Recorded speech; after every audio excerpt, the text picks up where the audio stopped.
وا دیارە لە ئێستادا پرسی ڕۆژئاوا پرسێکی گرنگە و پرسێکی هەستیارە چونکە لە ئێستادا تەنها ڕۆژئاوا ئازار ناچێژێ بەڵکو هەر چوار پارچەی کوردستان لە ئازاردایە بەهۆی لەشکرکێشی دەوڵەتێکی فاشست بۆ سەرخاچی کوردان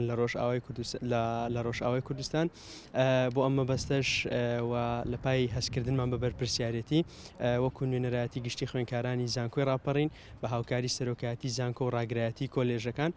هەستاوین بە ڕاگەیاندنی کەمپینێکی کۆکردنەوەی کۆمەک بۆ خوشکوبرایانی ڕۆژئاوامان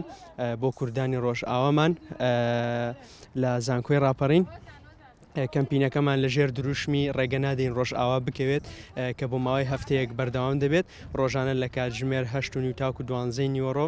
ستافی نوێنەرایەتی گشتی خوێندکاران سەرپەرشتی پرۆژەکە دەکات و لە کۆتاییشدا بە میکانیزمێک پارەکە دەگەینە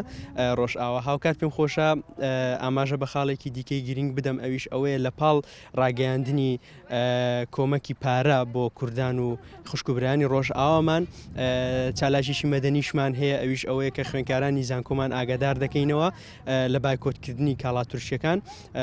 کە ڕێوشوێنێکی مەدەنی و زۆربەی وڵاتان و دەوڵەتان دەیگرنە بەر لە کاتی هێرشکردنە سەریان لەلایەن ئەو دەوڵەتانی کە زلهێزن.